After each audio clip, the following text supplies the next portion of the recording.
Sexto princípio. A tendência continua até surgir um sinal definitivo de que houve reversão. Esse é sempre desprezado pelo trader amador, pois ele acha que se o preço subiu muito, não poderá subir mais. E se caiu, não poderá cair mais. Isso não existe. O mercado estará na tendência, até que algum sinal muito forte aconteça. No nosso caso, o sinal mais forte será a formação gráfica que chamamos de pivô. Ou seja, o pivô de alta ou o pivô de baixa. Acontece também muitas vezes do investidor tentar achar um fundo nos ativos. Ele acha que está barato demais e que naquela região o preço não passará. Quando perde, leva as mãos à cabeça e tenta arrumar a explicação para o ocorrido. Isso é muito comum, né? Muitas vezes o investidor acha que está barato demais, né, e que aquilo vai subir. Não, está muito baixo, já caiu demais, não vai cair mais, eu vou comprar. Só que às vezes é um engano, porque é exatamente aí que o mercado vai lá e despenca. Exatamente por aquilo que eu estou falando, que a gente comentou agora há pouco, né? A questão da tendência. A gente tem que, principalmente para quem está começando, procurar sempre operar a favor da tendência. A primeira coisa que se faz durante o dia é verificar para que lado está indo a tendência, se o mercado está em tendência de alta ou em tendência de baixa. Vamos nos conscientizar de que o mercado é forte o suficiente para romper qualquer fundo existente e o preço poderá cair muito mais do que já caiu. Existem várias situações no day trade, né? Tem alguns trades aí que chamam os compradores de topos de fundos, né? Que o mercado está lá em cima e você compra, né? O mercado está lá em cima, ele reverte o preço e desce, né? Mas essa compra ela tem que ser consciente. A compra no topo e a venda no fundo, ela tem que ser consciente, ela tem que ser baseada em análise, ela tem que ser baseada em tendência, porque todo mercado ele só tem ele tem três lados para ir: para cima, para baixo ou para o lado, né? Para outra situação não vai acontecer. Então tem que se tomar muito cuidado na hora de fazer a análise, para ter certeza de para que lado o mercado está indo. Para isso a gente está cheio de indicadores aí, cheio de ferramenta. Os softwares hoje de operação da Bolsa de Valores tem muita ferramenta, tem muito recurso para a gente poder verificar isso. Enfim, setup. Setup, vocês vão ouvir muito aí hoje no mercado. Fulano tem um setup vencedor, tem uma taxa de 90% de acerto, Ciclano tem um setup com taxa de 95% de acerto. O que são esses setups, né? O que é esse bicho chamado setup? Setup de um trader nada mais é do que as análises e indicadores que ele utiliza em seu mercado. Em geral, são específicos para determinado papel e determinado tempo gráfico. Em termos leigos, seria como uma receita de bolo para suas operações. Vou dar um exemplo. Né? Você está operando, né? E você utiliza lá, por exemplo, um RSI com um tempo de 0 a 98. Quando a RSI bate no 0, você compra. Quando bate no 98, você vende. Então, esse seria o setup. Seria mais ou menos uma estratégia que você utiliza, né, para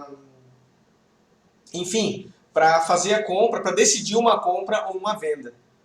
Lembre-se que operar em um setup serve somente para aumentar a probabilidade de acerto de uma operação e não a garantia de sucesso operacional. Muito importante. Não é porque o setup ele tem uma assertividade muito boa, né, que você entrou na operação pelo setup, você não tem que observar mais o mercado. Não, muito pelo contrário. Procurar sempre estar vendo volume de compra, sempre observando tudo, né? Se está respeitando suporte e resistência, se rompeu suporte, se rompeu resistência. Então, não é porque você está utilizando um setup que ele vai estar 100% certo, né? Volto lá no começo, muito importante, o gerenciamento de risco, e você está trabalhando dentro daquilo que você pode trabalhar. Nunca extrapolar o limite de perda, sempre observar o mercado, sempre. O mercado ele requer uma atenção muito grande. Você não pode desviar a atenção, tem que estar sempre de olho. Existem diversos tipos de gráficos para representar os preços do mercado, como, por exemplo, gráfico de 1, dia, 60, 15 e 5 minutos com o candlestick, como a gente já havia visto em outras situações. Marcadores, topos e fundos. Existem apenas 3 movimentos, 3 tendências no mercado que se pode fazer: subir, descer e andar de lado. Como eu falei agora há pouco, né, o mercado só tem três lugares para ir. Ou ele vai para cima, ou ele vai para baixo, ou ele vai para o lado. Não tem para onde ir. E para o lado direito, porque para o lado esquerdo ele não volta mais. Marcar os topos e fundos é identificar essas tendências e saber se você está comprando na alta ou na baixa. Além disso, marcando os topos e fundos, você poderá desenhar os suportes e as resistências para aquele ativo. Muito importante, topo mais alto, ponto mais alto recente do preço em um gráfico. Fundo, ponto mais baixo recente do preço de um gráfico. Topos e fundos geralmente são encontrados em reversões de movimento. O topo mostra um fim de subida no mercado e o fundo sinaliza um movimento contrário, né? Como eu expliquei antes, o mercado ele sempre funciona como frequência. Ele vai subir um exemplo, sobe-se para a gente poder marcar os topos e fundos, né? Ele saiu do 0, vai até 12, né? Quando chega em 12, ele desce até 8, certo? E quando ele chega em 8, ele sobe até 20. Então o que a gente tem aí? A gente tem topos e fundos. De 0 a 12, 12 é um topo, 8 é um fundo. 20 é um topo, e se ele seguindo essa tendência, mais ou menos ele cai ali, vamos supor que ele cai a 4 pontos, 16 seria um fundo. Então seria mais ou menos por aí. Sua importância deve-se ao fato de se tornarem resistências e suportes claros, pois evidentemente, quando um mercado para de subir e reverte, é sinal que os players não querem pagar mais do que esse valor. Assim, em determinado momento, os vendedores tendem de abaixar os preços para que consigam vender o papel. Como em qualquer lei de comércio, os players guardam esses preços na memória e relutam em pagar mais que isso em um momento futuro. Claro que o mesmo ocorre com os fundos que viram suportes, mas de maneira inversa. Aqui a gente tem um exemplo, como eu expliquei, certo? Aqui a gente está numa clara tendência de baixa, certo? O mercado saiu daqui, veio até aqui, desceu. Aqui é um topo. Desceu, parou aqui e começou a subir de novo. Ele formou um fundo. Subiu até aqui e caiu lá embaixo, formou outro topo. Então, tendência de baixa, fundos mais baixo que o topo, descendo. Então, da mesma forma, como eu expliquei, ele desceu, fundo, topo, fundo, topo, fundo. Aqui a gente tem, né, uma situação de reversão aqui. Aqui a gente tem um fundo mais alto. Aqui. Quando a gente tem um fundo mais alto, a gente tem que prestar atenção para ver o que está acontecendo. O mercado vem descendo numa situação bem uniforme. Então, são fundos, ó, topo, fundo, fundo mais baixo que fundo, mais baixo que fundo, sempre fechando abaixo do último fundo. Aqui o fundo fechou um pouco mais alto. Opa, alguma coisa vai acontecer aqui.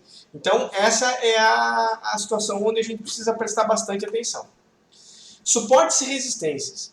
São pontos importantes do gráfico, onde possibilita a mudança da tendência. Esses pontos são cruciais e podem definir a entrada ou a saída de uma operação. A gente pode analisar os topos e os fundos exatamente como isso, como uma entrada de operação ou até como uma saída, certo? Esses pontos são marcados pelas brigas de compra e de venda dos participantes, conhecidos também como região de briga, onde a gente tem uma situação onde o preço ficou muito ali, onde se teve muita venda, muita compra naquela região ali, isso acaba sendo um suporte ou uma resistência, pois é uma região de briga, uma região de indecisão de mercado. Quanto mais antigo o suporte e a resistência, mais relevância ela tem na mudança da tendência do mercado. Então, por isso, eu não sei se eu comentei isso antes, toda vez que a gente marca, eu acho que a gente falou isso lá mais para trás, toda vez que a gente marca um suporte, uma resistência, é importante a gente deixar. Se você colocou lá você colocou uma linha lá onde é um suporte, você tem certeza que é um suporte, deixa aquela linha, que futuramente ela vai servir para marcar, né, uma possível entrada ou saída de operação. Conceitos de resistência. Esses conceitos são fundamentais para o aprendizado da análise técnica e se traduzem da seguinte forma: resistência, ponto onde a alta dos preços é interrompida por um aumento na força de venda. Ou seja, ele sobe, sobe, sobe, quando ele chega a um determinado ponto, começa aquela famosa briga de preço naquela região ali, onde a gente falou que dava aquela briga, é exatamente isso. O preço não consegue ultrapassar aquela região e começa a cair de novo. Suporte, ponto onde a queda dos preços é interrompida por um aumento na força de compra. Exemplo contrário, o preço está caindo, caindo, caindo, quando ele chega num determinado ponto, ele para. Ele para e começa, e fica, dali ele não sai, e ele começa a subir de novo. Ali ele criou um suporte. Como já descrito acima, os topos e os fundos é o momento da saturação dos preços, gerando uma inversão de direção. Quando o preço atinge um suporte, geralmente as pessoas acham que o ativo está com um preço muito baixo e começam a comprar, levantando assim a sua cotação. A resistência é uma área em que as pessoas acham que o ativo está caro demais. Surge então um pânico psicológico, as pessoas iniciam sua venda e assim derrubam de fato o mercado. Aprendendo sobre topos e fundos antes de suporte e de resistência, porque todo o topo é uma resistência e todo o fundo é um suporte. Para marcarmos o suporte e a resistência, traçamos linhas horizontais, no topo ou no fundo, como mostramos na figura abaixo, nessa figura. Aquelas linhas que eu falei é exatamente isso. O mercado veio até aqui, bateu aqui, desceu, veio até aqui embaixo, bateu aqui, subiu, bateu aqui, desceu, bateu aqui, subiu, bateu aqui. Por mais que ele tenha passado, ele continua respeitando essa resistência, vem até aqui embaixo. Por mais que ele tenha passado, ele continua respeitando. E assim ele vai indo, se controlando nesse campo, nesse volume de compra ou nesse volume de venda. Então, aqui a gente tem quando é na parte de cima, uma resistência e na parte de baixo é um suporte. Então, vocês observam que o preço veio, desceu, subiu, sempre respeitando. Desceu, quase rompeu. Aqui já é um sinal de alerta para ficar esperto.